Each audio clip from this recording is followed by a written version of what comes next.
السلام عليكم. اليوم بدي أعطيكم طريقة الباونتي، سهلة كتير، ما بدها كتير مكونات. هون عندي من 300 ل 400 جرام شوكولاتة حلوة. هون عندي 4 أكواب من جوز الهند. باكيت إذا بدكم في الباكيت، باكيت 250 جرام. أنا حطيت كل الباكيت هون. عنا حليب مكثف، بدي أعجنهم بالحليب المكثف. بس هلأ في أنواع جوز هند بتشرب حليب مكثف أكتر من أنواع، لهيك هو المفروض إنه يكون علبة حليب مكثف، بس أنا النوع اللي جبته طلع بيشرب كتير، فاضطريت إني أحط علبة ونص من الحليب المكثف. هلأ كيف بدك بتعرفي من طريقة العجين وانت بتعجني فيها إذا كان متماسك أو بفتفت. إذا كان بفتفت معناته محتاج كمان لحليب مكثف، لهيك جيبوا علبتين حليب مكثف، خليهم يكونوا عندكم أفضل، عشان إذا احتجتي تضيفي كمان، إذا ما احتجتي بضل تستخدمي لأشياء تاني.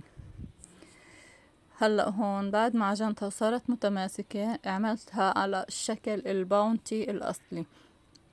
أنا عملتها بالعين المجردة. انتو بتقدروا إذا بدكم يكونوا نفس الحجم توزنوا كل قطعة نفس الوزن. أنا ما احتجت إني أوزن، يعني عملتها بالعين المجردة. بضغط عليها منيح، بفرغ كل الهواء فيها، ضروري هاي الخطوة تعملوها. وهلا بتشوفوا بعد ما خلصت كل الكمية بحطها بالفريزر، ضروري تتفرز منيح، خلوها تتفرز يعني تقريبا ساعة زمن، عشان لما نحطها بالشوكولاتة تمسك الشوكولاتة عليها وما تفتفت. هلا هون بغطسها بالشوكولاتة. بعد ما سيحت الشوكولاتة، انا بسيح الشوكولاتة بالمايكروويف، بس بدكم تديروا بالكم كل شوي بدكم تطلعوا وتحركوا عشان ما تنحرق الشوكولاتة، ما تيبس.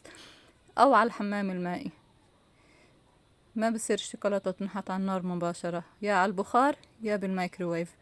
هون بخبط على طرف الفايركس لحتى انزل اي شوكولاتة زائدة. ما بدنا يكون في شوكولاتة زائدة عشان يكون شكلها مرتب.